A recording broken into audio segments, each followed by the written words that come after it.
পুরস্কৃত হয়ে আরো শুদ্ধ করে লিখবেন এবং সেই লেখার মধ্য থেকে নিজের পরিচর্যা করবেন।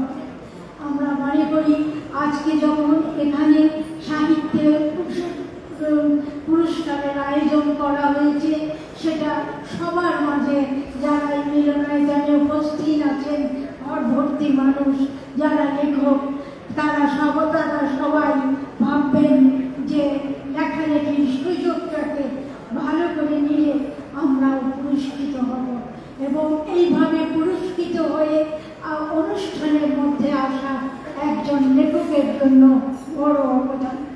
আমরা আজকে এখানে উপস্থিত হয়ে যে পুরস্কৃত হয়েছেন তাকে অভিনন্দন জানাই, যারা পুরস্কার দিচ্ছেন তাদেরকে অভিনন্দন জানাই, যেন এই পুরস্কারের সূত্রগুলো আমাদের শিল্প সাহিত্যের জায়গাতে আলোকিত করে। এই আলোকিত হওয়ার সূত্র ধরে আমাদের লেখকরা যেন এগিয়ে যায়, সেই লেখালেখির জগতে আমাদের শিল্প সাহিত্য বিশ্বের দরবারে হবে। আমি জানি আমরা আমাদের 21শে ফেব্রুয়ারি ইউনেস্কো ঘোষণা করেছে ওই দিনকে আন্তর্জাতিক মাতৃভাষা দিবস হিসেবে। মাতৃভাষার জন্য জীবন উৎসর্গ করেছে বাঙালি এবং বাংলাদেশের জনপ্রিয় তরুণ লেখকরা আমাদের কাছে ইউনেস্কোর এই আয়োজনে বিশ্বের দরবারে আমাদের 21শে ফেব্রুয়ারি পৌঁছে গেছে আন্তর্জাতিক মাতৃভাষা দিবস হিসেবে। আমরা মনে করি এভাবে আমাদের আন্তর্জাতিক মাতৃভাষা দিবসের বড় জায়গা নিয়ে আমরা আমাদের শিল্প সাহিত্যের চর্চাকে বৃহৎ করে নিজেরা চলে যাব। সবাইকে শুভেচ্ছা ভালোবাসা জানাই। ধন্যবাদ। অনেক ধন্যবাদ সেলিনা হোসেন আপা। আপনারা দেখলেন সুধীবৃন্দ যে উনি কতখানি অসুস্থ, তারপরও সমকালের এই আয়োজনে তিনি 13 বছর ধরে নিয়মিতভাবে থেকেছেন, তার প্রতি আমরা কৃতজ্ঞতা জানাই। কথা বলবেন জুরি বোর্ডের সদস্য সচিব ফজল লতিফ চৌধুরী।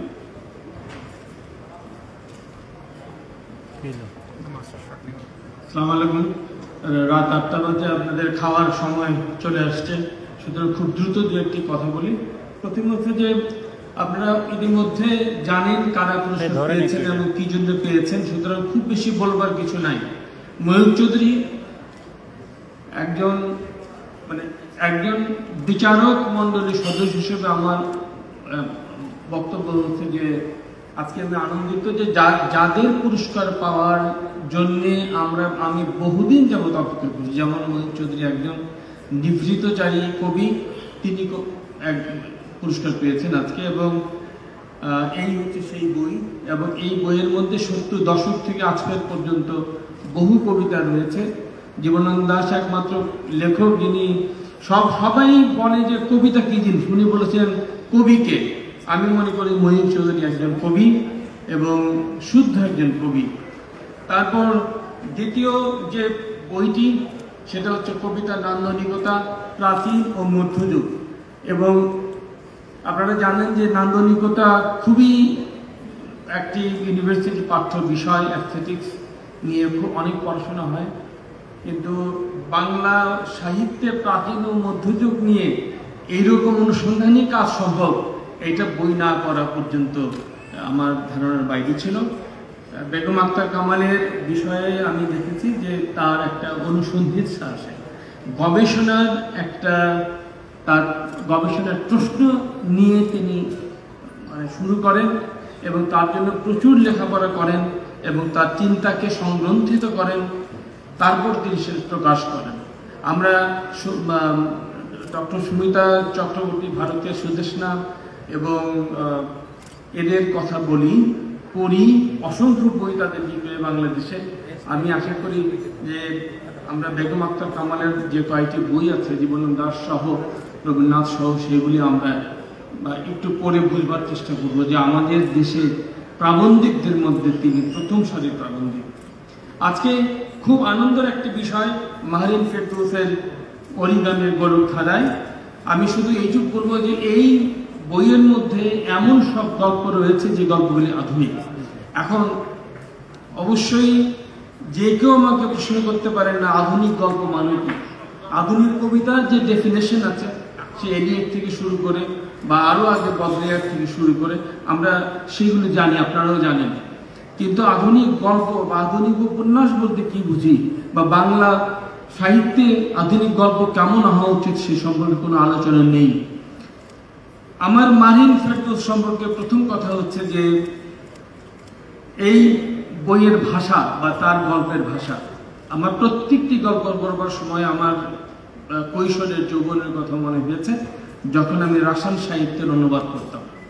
এবং আপনারা যারা পড়বেন তাদেরও মনে হবে যে এটা যেন আপনারা ইংরেজি কোনো গল্পের অনুবাদ করছেন। এই দিক দিয়ে তিনি চমৎকার একটি ভাষা শৈলীর অধিকারী। শুধু তাই না, এটা ঠিক যে তিনি কাফকায়েস্ক একটা ঘোরের মানে অবসেশন অভিভূতির মধ্যে আছেন। আমি বলবো সেইটুকু যদি বাদ দেন তাহলে অবশ্যই অবশ্যই তিনি আমাদের খুব প্রধান একজন প্রথম সারির গল্পকার। এবং তার উপন্যাসটি আমি পড়িনি বা বের হয়েছে কিনা জানি না, সেটি পড়ার জন্য আমি অপেক্ষা করছি। আপনাদের জুরি বোর্ড নিরপেক্ষতার সঙ্গে এই বইগুলি পড়েছে, 18টি বই, এবং মূল্যায়ন করার চেষ্টা করেছে। আশা করি আমরা সুবিচার করতে সমর্থ হয়েছি। ধন্যবাদ। আসসালামু আলাইকুম।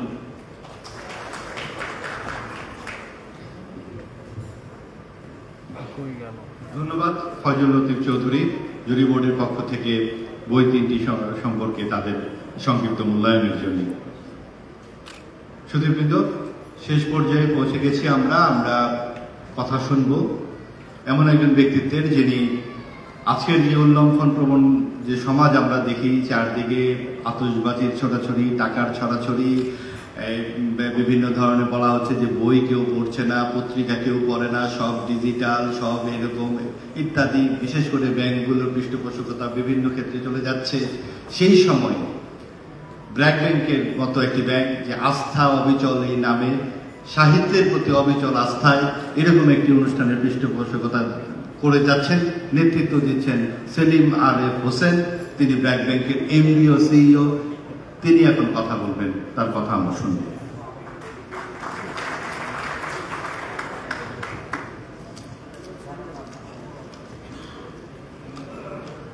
ডক্টর সিরাজুল ইসলাম চৌধুরী, আমাদের বিশিষ্ট শিক্ষাবিদ, সবার শ্রদ্ধেয় শিক্ষক ও লেখক,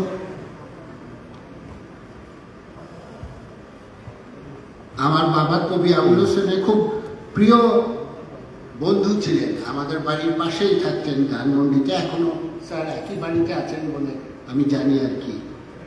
জনাব একে আজাদ, প্রকাশক দৈনিক সমকাল। কথা সাহিত্যিক সেলিনা হোসেন, আমাদের জুরি বোর্ডের সম্মানিত সদস্য। জনাব আলমগীর সাহেব তো নেই এখানে আজকে, তবুও বলছি, জনাব আলমগীর হোসেন, সম্পাদক দৈনিক সমকাল। জনাব ফয়জুল লতিফ চৌধুরী, আবারও আমাদের জুরি বোর্ডের সম্মানিত সদস্য। উপস্থিত সুধীগণ, ব্র্যাক ব্যাংক এবং ব্র্যাক ব্যাংকের সম্মানিত গ্রাহক, আমাদের সাংবাদিক বন্ধুরা, সকলকে সালাম ও শুভ সন্ধ্যা। আজকের আয়োজনে, এই 12তম আয়োজনে আপনাদের সবাইকে পেয়ে আমরা অত্যন্ত আনন্দিত। দৈনিক সমকালের সাথে আমরা এই পুরস্কারটি চালু করেছিলাম বাংলা ভাষায় লেখকদের লিখতে উৎসাহ দেওয়ার জন্য, বাংলা সাহিত্যকে আরো সমৃদ্ধ করার লক্ষ্যে। আপনারা জেনে খুশি হবেন, এই এক যুগ পরে দেশের সাহিত্য অঙ্গনে এই ব্র্যাক ব্যাংক সমকাল সাহিত্য পুরস্কারটা মোটামুটিভাবে সবাই অন্যতম মর্যাদাপূর্ণ সম্মাননার স্থান দিয়েছে। লেখক এবং পাঠকদের সাহিত্যের প্রতি আরো আগ্রহী করে তোলার জন্য আমাদের এই পুরস্কার সমাজে একটি অনন্য উদাহরণ হয়ে উঠেছে, অন্তত আমরা মনে করি তাই। আমরা বুঝতে পারছি যে এর সাথে হয়তো আমাদের আরও কিছু কাজ করার আছে, আরও অন্যান্য দায়িত্ব আছে, আমরা সে ব্যাপারে এগিয়ে চলব। ব্র্যাক ব্যাংক সমকাল সাহিত্য পুরস্কারকে আমরা ইতিমধ্যে লেখক ও পাঠক তৈরির মোটামুটি একটা মঞ্চ হিসাবে, একটা প্ল্যাটফর্ম হিসাবে প্রতিষ্ঠিত করতে পেরেছি। এই পুরস্কারটা এখন অনুপ্রেরণা দিয়ে বাংলা সাহিত্য নিয়ে আরও অনেক কাজ করতে হবে যে আমাদেরকে, সেটাও আমরা পরিষ্কার বুঝতে পেরেছি এবং আমরা আমাদের কাজ চালিয়ে যাব। আগামীতে আমাদের অন্যান্য উদ্যোগ আপনারা দেখবেন। আপনারা শুনেছেন যে পুরস্কারটা থেকেই অনুপ্রেরণা নিয়ে আমাদের ব্যাংকের সহকর্মীরা 3টা রিডিং ক্যাফে চালিয়েছে। একটা কমার্শিয়াল ব্যাংকে প্রথম যখন আমরা চিন্তা করলাম যে রিডিং ক্যাফে তৈরি করব, আমি ভাবিনি যে এই উদ্যোগটা আদৌ সফল হবে কিনা। তবে আপনারা শুনে খুশি হবেন যে আমাদের সহকর্মীদের মধ্যে 130 জন সহকর্মী এই রিডিং ক্যাফেতে অলরেডি যোগদান দিয়েছেন এবং তারা নিয়মিত বই পড়েন এবং বই নিয়ে আলোচনা করেন। আমি মনে করি যে আমাদের মতো একটা বাণিজ্যিক প্রতিষ্ঠানে এরকম একটা উদ্যোগ, এটা আমি মনে করি একটা বড় জিনিস। আমাদের সহকর্মীদের মন মানসিকতাটা অন্যভাবে তৈরি করার পেছনে এখানে বিশেষ করে আমাদের যে হেড অফ কমিউনিকেশনস একরাম সাহেব, একরাম কবিরের একটা বড় দায়িত্ব আছে। সকলে তাকে একটু করতালি জানাবেন। আপনার এর মধ্যে জেনেছেন যে এই বছরে 526টা বইয়ের মধ্যে থেকে 3টা বই পুরস্কারের জন্য নির্বাচন করা হয়েছে। 526টা বই পড়া হয় কি করে আমি বুঝি না। আমি নিজে তো বছরে 5টা বইও পড়তে পারি না, আমাদের সময় কুলায় না। তবে এটা এক গুরুতর একটা দায়িত্ব এবং এই গুরু দায়িত্ব পালনের জন্য আমি জুরি বোর্ডের সম্মানিত সদস্য শ্রদ্ধেয় সেলিনা হোসেন, খলিকুজ্জামান ইলিয়াস, ফয়জুল লতিফ চৌধুরী ও আবিদ আনোয়ারকে আন্তরিক ধন্যবাদ জানাই। আমরা ব্র্যাক ব্যাংক সাহিত্য পুরস্কার 2022-এর বিজয়ীদেরকে আন্তরিক অভিনন্দন জানাই। আশা করছি আমাদের এই ছোট্ট সম্মাননা আপনাদের আরও অনুপ্রাণিত করবে। আমরা চাইব যেন আপনাদের লেখার জাদু আরও বিকশিত হোক এবং পাঠক আপনাদের লেখা পড়ে আরও আনন্দিত হোক, আর বাংলা সাহিত্য আরও সমৃদ্ধ হোক। যে বইগুলো আজকে পুরস্কৃত হয়েছে, আপনাদের সবার কাছে অনুরোধ থাকবে সেইগুলো যেন আমরা পড়ি। বিশেষ করে আমাদের সন্তানদের এই বইগুলো পড়ার উৎসাহ দেওয়ার জন্য আমরা সকলকে আহ্বান জানাবো। দৈনিক সমকালকে আবার ধন্যবাদ জানাই, আজাদ ভাইকে আবার ধন্যবাদ জানাই যে এই সাহিত্য পুরস্কারের সাথে ব্র্যাক ব্যাংককে রাখার জন্য। আমরা ব্র্যাক ব্যাংক বাংলা সাহিত্যকে আরও এগিয়ে নেওয়ার জন্য সমকালের সাথে আরও বিভিন্ন রকম উদ্যোগে আমরা উজ্জীবিত হব। সকলে ভালো থাকবেন। আসসালামু আলাইকুম।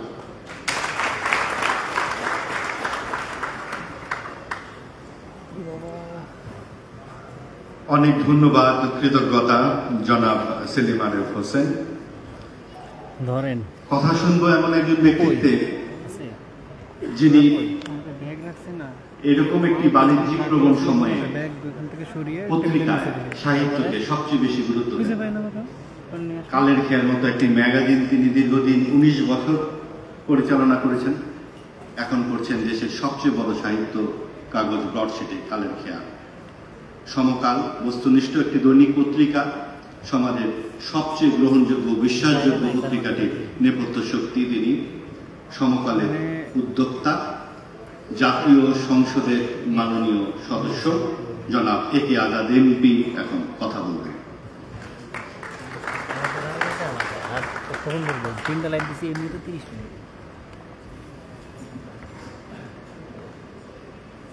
বিসমিল্লাহির রহমানির রহিম। সমকাল ব্র্যাক ব্যাংক সাহিত্য পুরস্কারে উপস্থিত উপদেষ্টা সম্পাদক জনাব আবু সাইদ খান, আমাদের সম্পাদক জনাব আলমগীর হোসেন হঠাৎ অসুস্থ হয়ে পড়েছেন, এই কারণে ওনাকে আমরা পাচ্ছি না। আজকে তার পরিবর্তে সাইদ খান সাহেব দায়িত্ব নিয়েছেন। আরও উপস্থিত সেলিনা আপা, কথা সাহিত্যিক এবং আমাদের সর্বজন শ্রদ্ধেয় ঢাকা বিশ্ববিদ্যালয়ের প্রাক্তন শিক্ষক, এমেরিটাস প্রফেসর, আজকের অনুষ্ঠানের প্রধান অতিথি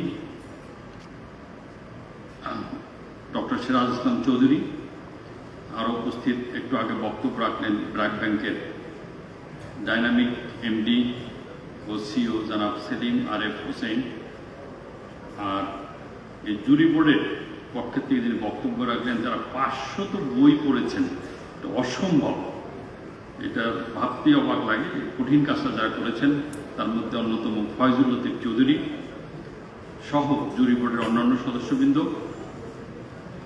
উপস্থিত রাজনীতিবিদ যারা এখানে আছেন, সত্যি অনেকক্ষণ তাদের বক্তব্য সাধারণত আমরা শুনি, কিন্তু ওনারা আজকে আমাদের কথা শুনছেন, এই জন্য আমি কৃতজ্ঞ, অনেকক্ষণ তারা বসে আছেন। আমি শুরুতে অভিনন্দন জানাই আজকে যারা পুরস্কৃত হলেন এবং যারা পুরস্কৃত হতে পারেননি, আগামী দিনের তারাও পুরস্কৃত হবেন, সেটা আমার প্রত্যাশা। বিশেষ করে যারা সামনের সারিতে বসে আছেন, এই মানুষগুলো স্বাধীনতা যুদ্ধের বায়ান্নের ভাষা আন্দোলনে তারা সক্রিয় ছিলেন, স্বাধীনতা যুদ্ধে সক্রিয় ছিলেন, এখনই সক্রিয়। বিশেষ করে এখানে আমার মনে হয় সবার মধ্যে যারা আছে, মেনন ভাই সবাই বয়োজ্যেষ্ঠ, এখানে মেনন ভাই একটা কিংবদন্তি রাজনীতির ইতিহাস, মুজাহিদুল ইসলাম সেলিম, এখানে খালিকুজ্জামান ভূঁইয়া প্রাক্তন মন্ত্রী, বর্তমান সংসদ জনাব আব্দুর রাজ্জাক, লেনিন ভাই আওয়ামী লীগের নেতা, এবং বিচারপতি তো আর কখনো হন না, অবসর নেন না, বিচারপতি এমন উনি আমাদের বিচারপতি নিজামুল হক সহ অনেক রাজনীতিবিদ আছেন। আমি সবার নাম বলতে গেলে ধৈর্যচ্যুতি হবে, অনেক রাজনীতিবিদ, সাহিত্যিক, লেখক আছেন। আমি সবাইকে কাছে কৃতজ্ঞতা জানাই এতক্ষণ ধৈর্য ধরে আপনাদের বসার জন্য। আর বিশেষ করে ধন্যবাদ জানাই ব্র্যাক ব্যাংক ও স্যার, আমাদের মাহবুব আলম স্যার এখানে আছেন, স্যার এখানে অনেকক্ষণ যাবৎ উনি বসে আছেন, মানরম স্যার, অনেকেই এখানে আছেন। আর ব্র্যাক ব্যাংক, অনেক সময় আমরা ব্যাংকে যারা সাথে যুক্ত, অনেক জায়গায় টাকা আমাদেরকে ইচ্ছাকৃত অনিচ্ছাকৃত ডোনেট করতে হয়, আমরা পছন্দ করি আর না করি, কিন্তু আমি মনে করি ব্র্যাক ব্যাংকের এটা একটা সর্বশ্রেষ্ঠ একটা কন্ট্রিবিউশন, সাহিত্যিকদের প্রতি সম্মাননা দেওয়াটা, এটা এই জন্য আমি ব্র্যাক ব্যাংককে আন্তরিকভাবে ধন্যবাদ ও কৃতজ্ঞতা জানাই যে তারা দীর্ঘদিন এটা অব্যাহত রাখছেন এবং অব্যাহত রাখবেন। আমি মনে করি ব্র্যাক ব্যাংকের পক্ষের থেকে এটা সম্ভব নয়, একটা প্ল্যাটফর্ম যদি এখানে যারা কেউ আছেন, যারা যদি করতে চান, আমরা এই পলিটিশিয়ানদের মধ্যে এরকম একটা পুরস্কার দিতে চাই, সমাজে যারা এইরকম অবদান রেখেছেন, পলিটিশিয়ানদেরকেও আমরা এরকম মূল্যায়ন করতে চাই। তারা অনেকেই, যেমন আমার একবার মনে হলো, আমি ডাক্তার জাফরুল্লাহ ভাইয়ের সাথে অনেক দিনের সম্পর্ক, আমি 2 মিনিট টাইম নিচ্ছি, তো ওনার দেখি একই প্যান্ট একই শার্ট, জানলাম যে জাফরুল্লাহ ভাই পৈতৃক সম্পত্তি কিছু পেয়েছিলেন, বাবার একটা কিছু অংশ পেয়েছিলেন, তার একটা বোনদের মধ্যে যে সবচেয়ে নিডি তাকে তার ওই বাড়িটা, ফ্ল্যাটটা দিয়ে দিয়েছে, তার কিছুই সম্পদ নাই, এবং তিনি স্ত্রীর বাড়িতেই থাকেন, আর সারা জীবন এই গণস্বাস্থ্য করে উনি এর মধ্যে ওনার জীবনকে উৎসর্গ করেছেন, স্বাধীনতা যুদ্ধে সক্রিয় অংশগ্রহণ করেছেন। আমি হঠাৎ একদিন উনি আসছেন লুঙ্গি পরে, আমার অফিসের লুঙ্গি পরে আর জামা গায়ে দিয়া দুজনে ধরে নিয়ে আসছে। তা আমাকে এসে বলল, তুমি আমাকে 12 কোটি টাকা দাও। আমি হঠাৎ 12 কোটি টাকা, তো বললো যে আমি একটা ডায়াগনোসিস সেন্টার করতে চাই। দেখো, একটা মানুষের আল্লাহ যতদিন হায়াত আছে ততদিন সে বেঁচে থাকবে যদি তার দুইটা কিডনি নষ্ট হয়ে গেল, প্রপারলি ডায়ালিসিস করা যায়, তুমি এই জন্য আমি একটা ডায়ালিসিস সেন্টার করবো, তুমি আমার 12 কোটি টাকা দাও। তো মুখের 12 কোটি টাকা তো অনেক ব্যাপার, তা আমি হঠাৎ করে কেমনে না করি, তা আমি বললাম একটু সময় নেই। তো আমি পরে চিন্তা করে আমি খোঁজ নিলাম উনি কেন উনি 12 কোটি টাকা চাইলেন। উনি ওনার 2টা কিডনি নষ্ট ছিল, তো উনি সাধারণ রোগীদের পাশে বসে ওই কিডনি ডায়ালিসিস সেন্টারে গিয়ে অন্য রোগীদের সেবা নিতেন। উনি ভিআইপি কোনো ট্রিটমেন্ট নিতেন না। তো পাশের রোগীকে উনি জিজ্ঞাসা করলেন, আপনার পরবর্তী ডায়ালিসিসের ডেট কত? উনি একজন মহিলা। তো মহিলা হাউমাউ করে কেঁদে ফেলছে। তো কেঁদে ফেললো কেন? তো বলছে যে আপনি বলেন আপনার পরবর্তী ডেট কবে ডায়ালিসিসে? তো বললো যে আমার স্বামী তো রিক্সা চালায়, ওই 3000 টাকা জোগাড় করতে পেরেছে, আর কবে 3000 টাকা জোগাড় করতে পারবে জানি না, তো সেই কারণে আমার মনে হয় আশা হবে না। তো বললো উনি ওখান থেকে সিদ্ধান্ত নিল যে তাহলে সারা জীবন আমি কি করলাম, আমি এই ডায়ালিসিস সেন্টার করলাম। যাই হোক, আমি ডায়ালিসিস সেন্টারের জন্য 5 কোটি টাকা দিলাম। ব্রাক সেন্টার আবেদ ভাই অনেক টাকা দিয়েছেন, আবেদ ভাই বোধহয় অনেক টাকা দিয়েছেন, তারপর মোনেম সাহেব টাকা দিয়েছেন, লতিফুর রহমান সাহেব টাকা দিয়েছেন। ওখানে গরিব মানুষের জন্য ফ্রি এবং যে যেভাবে সামর্থ্য আছে ওইভাবে দেওয়া হয়।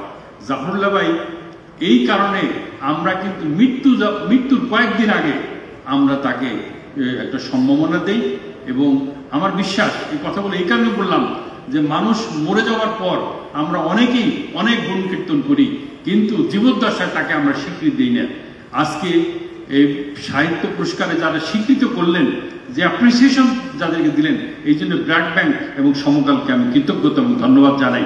এবং আমি মনে করি যেই সব রাজনীতিবিদ এখানে আমার সামনে বসে আছেন, সত্যি আমি অনেকে এত শ্রদ্ধা করি, বিবেকের থেকে মনের থেকে এত ভালোবাসি, যে তাদের কাছে অনেক অফার আছে, মন্ত্রিত্বের অফার আছে, এমপির অফার আছে, অনেক অফার আছে, কিন্তু উনি মনে করেন আমি ওখানে বসে কিছু করতে পারবো না। আমি অনেক দিন যাবৎ রাজনীতির সাথে প্রত্যক্ষভাবে জড়িত। আমাকে একজন বললেন, হাফিজ আহমেদ মজুমদার, উনি সিলেটের এমপি ছিলেন এবং পূবালী ব্যাংকের অনেকদিন চেয়ারম্যান ছিলেন। উনি আমাকে সবসময় নিরুৎসাহিত করতেন, যে বললেন যে কখনো আপনি এই রাস্তায় পা হাঁটবেন না। আমি বললাম কেন? রাজনীতিবিদ হওয়া মানে, এমপি হওয়া মানে আপনার গলায় একটা রশি ঝুলাইয়া দিবেন, আর রশির আর একটা প্রান্ত আপনার নেতা যে যিনি পার্টির প্রধান তার হাতে দিবেন। উনি যখন খুশি টানবেন তখন খুশি ঢিল দিবেন। তো এইটা যদি অ্যাকসেপ্ট করতে পারবেন তাহলে আপনি রাজনীতিতে যায়। তো যাই হোক, এটা অনেক কথা। আর পার্লামেন্টে আমার 6 মাসের অভিজ্ঞতা হচ্ছে যে লেনিন যে মন্তব্যটা করেছিলেন পার্লামেন্ট সম্বন্ধে, এটা আজকে বাস্তবতা আমি ঠিকই এটাই সত্য। তো যাই হোক, আমি ওই কথাগুলো ডিটেলস আর বলতে চাই না। তা আমি সেই কারণে মনে করি ব্রাক ব্যাংক এবং সেলিম ভাইকে অত্যন্ত আমি ধন্যবাদ জানাই। শাহজাহান চৌধুরী স্যার একজন লেখক, রাজনীতিবিদ, কলামিস্ট, উনাকে আমরা পুরস্কৃত করতে চেয়েছিলাম, কিন্তু উনি তার আগে জিজ্ঞাসা করলেন যে কার হাত থেকে নিতে হবে। উনি যার কাছে আমরা তখন চিফ গেস্ট করছিলেন, উনি তার কাছ থেকে নিতে রাজি হন নাই। তো আজকে জামান ভাই বললো যে আমি কি আবার একটা উদ্যোগ নিব? আমি বলছি নেন, উনি যদি গ্রহণ করতে চান ওনাকে আমরা আবার আমরা একটা সম্মান জানাতে চাই। সম্মান জাতি দেখুক যে না, তার এই বাঙালি জাতি তার অবদানের কথা স্বীকৃতি দিয়েছে, তার কৃতজ্ঞতা আমরা তুলে ধরব। এবং এখানে যারা আছেন, অনেক কথা সাহিত্যিক আছেন, লেখক আছেন এবং রাজনীতিবিদ আছেন, আপনাদেরকে যাতে আমরা ভবিষ্যতে নতুন প্রজন্ম সম্মান জানাতে পারে। আমরা শেষ দিন পর্যন্ত, যেটা রফিক সাহেব বলে গেলেন, ওনা কিন্তু ইন্টারভিউতে একটা কথা বলেছেন, আপনারা খেয়াল করেছেন নাকি না, আমরা দুনিয়াতে আসছি নেওয়ার জন্য না, দেওয়ার জন্যে। আমরা দিয়ে যেতে চাই। তাই আপনারা যারা সমাজকে দেশকে যারা দিয়েছেন আপনাদেরকে আমরা সম্মানিত করব, এই প্রত্যাশা রেখে সবাইকে ধন্যবাদ দিয়ে আমরা বক্তব্য শেষ করছি। খুদা হাফেজ।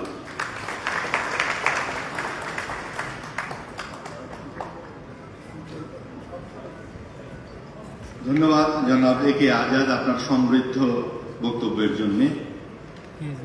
আমরা কথা শুনব এমন একজন ব্যক্তিত্বের যিনি গত প্রায় 70 বছর ধরে নিরলস লিখে চলেছেন, কথা বলছেন, লিখছেন। তার মেরুদণ্ডের যে সামর্থ্য এটা প্রত্যেকে জানেন। এই অবিচল যে মানুষ, তার দৃঢ়তায় আমাদের মাথা নুয়ে আসে। এই চির অবিচল ডক্টর